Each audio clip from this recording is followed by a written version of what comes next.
वेश्या थी और उसे एक पुरुष से आसक्ति हो गई थी, वो उसके साथ रहता था।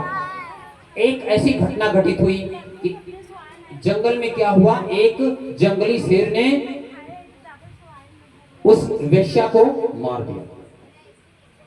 कहते हैं जब उस वेश्या को मारा, वो दिन जो था वो एकादशी का दिन था। वेश्या की मृत्यु हो गई एकादशी के दिन, लेकिन जो वो पुरुष था वो उस वेश्या में संपूर्ण रूप से आसक्त था। तो हुआ क्या, उसके विरह में वो रोता था।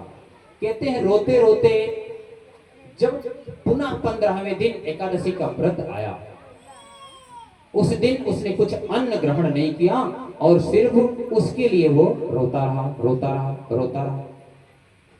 और अगले दिन द्वादशी के दिन उसका शरीर छूट गया। कहते हैं जब वो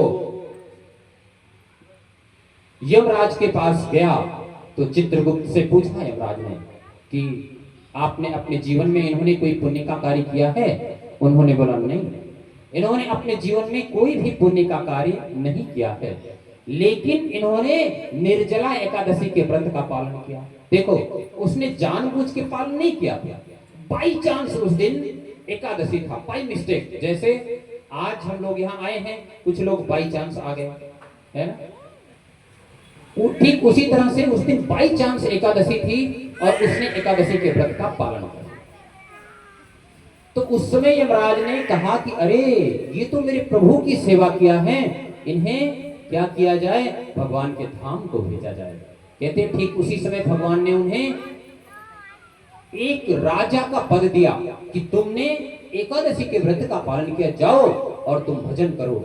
तो अगला जो उन्हें जीवन मिला, एक राजा का जन्म मिला और वो बाल्यकाल से ही भगवान का भजन प्रारंभ करते। इतनी महिमा है एकादशी के व्रत की, बहुत सारे शास्त्र में ऐसे प्रमाण हैं। राजा अम्बरीश की कथा में भी यही कथा आती है।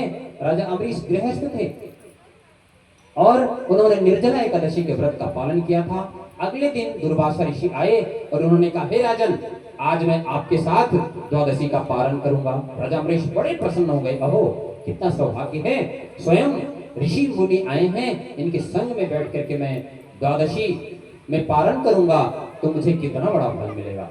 कहते हैं ठीक उसी समय दुर्वासा ऋषि ने बोला, मैं यमुना जी में स्नान करके आता